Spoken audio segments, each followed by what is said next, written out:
वजीर खजाना मोहम्मद औरंगजेब ने नई माली साल का बजट 18,877 रुपए हुजम का बजट पेश कर दिया और तकरीर का आगाज करते हुए उन्होंने नवाज शरीफ, शहबाज शरीफ, बिलावल भुट्टो और तमाम इत्तेहादी जमातों के कायदीन का शुक्रिया भी अदा किया।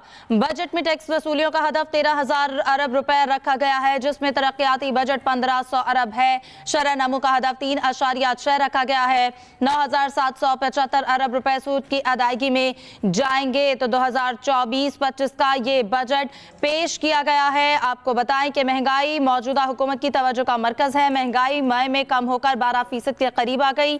अशिया खुरनोश अब आवाम की पहुंच में है। आने वाले दिनों में महंगाई मजीद कम होने का इम्कान है। ये बजट पेश किया गया है। तवानाई शोबे के लिए तरक्याती बजट में 253 अरब रुपए की रकम मुख्तस की गई है। जाम शुरू में 1200 मेगावाट के लिए 21 अरब रुपए रखे गए हैं। NTDC के सिस्टम से बेहतरी के लिए 11 अरब की रकम मुख्तस की गई है। पानी के शोबा, फूड सिक्योरिटी, सस्ती बिजली की पैदावार और मौसमियाती तब्दीलियों से निपटने के लिए अहमियत का हामिल है। आबी वसाइल के लिए 206 अरब रुपए मुख्तस किए गए हैं। IT सेक्टर पर खुसूसी तवज्जो देंगे। नौजवान की महारत और हुनर किसी से कम नहीं। इस साल IT की बरामदात $3.5 अरब तक पहुंच जाएंगी। इसी पर बात करेंगे। शहबाज राना साहब हमारे साथ मौजूद हैं। बहुत शुक्रिया शहबाज साहब आपके वक्त का। कहिएगा, ये बजट पेश कर दिया गया है, कैसे देख रहे हैं इस बजट को? जी बिस्मिल्लाहिर्रहमानिर्रहीम। ये इंतहाई मुश्किल हालात का एक इंतहाई मुश्किल तरीन जो बजट है वो हुकूमत ने पेश किया है। इसमें कुछ ऐसे इकदाम किए गए हैं जिससे पाकिस्तान में महंगाई में बेतहाशा इजाफा होगा।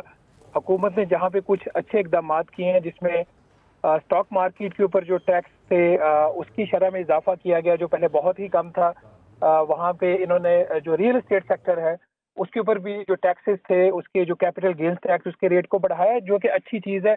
और सबसे अच्छा इन्होंने काम इसमें ये किया कि जो एक्सपोर्टर है जो अभी तक सिर्फ 1% अपनी जो उसकी एक्सपोर्ट्स होती थी उसका टैक्स में देता था, और वो भी एक नॉर्मल अपना जो इनकम टैक्स है स्टैंडर्ड रेट के ऊपर पे करेगा।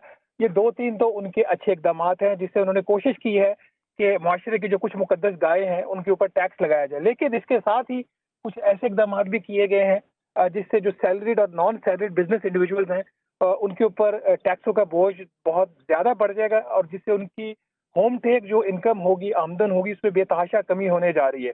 उसके साथ ही जो इनडायरेक्ट टैक्सेशन है, सेल्स टैक्स की मद में पेट्रोलियम लेवी का रेट 60 रुपये फी लीटर से बढ़ाकर 80 रुपये फी लीटर कर दिया गया है। और इसके साथ कुछ और जो टैक्सेस लगाया गया, जैसे फेडरल एक्साइज ड्यूटी जो सीमेंट के ऊपर लगती है फी किलो, उसका जो एक रुपया उसके फी किलो के रेट में जब इजाफा कर दिया तो इसका मतलब है कि जो बोरी है सीमेंट की वो उसकी कीमत में 50 रुपये फी बोरी इजाफा हो गया।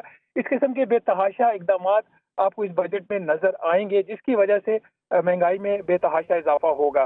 तो ओवरऑल अगर आप देखें, एक तरफ हुकूमत ने जहाँ पे कोशिश की कि कुछ जो मुकद्दस गाय थी मुआशरे की, जिसमें आपके एक्सपोर्टर्स थे, स्टॉक मार्केट के इन्वेस्टर थे, रियल एस्टेट सेक्टर में इन्वेस्टमेंट करने वाले थे, उनको टारगेट करने की कोशिश की है, जो कि एक अच्छा कदम है। उसके साथ ही इन्होंने सैलरीड क्लास के ऊपर, नॉन सैलरीड क्लास के ऊपर टैक्सेस के बोझ में इजाफा किया है, और जो इनडायरेक्ट टैक्सेस है उसके जो उसमें जो 18% GST लगाया गया, वो सारी चीजें उसकी वजह से लोगों के ऊपर बेतहाशा बोझ पड़ेगा।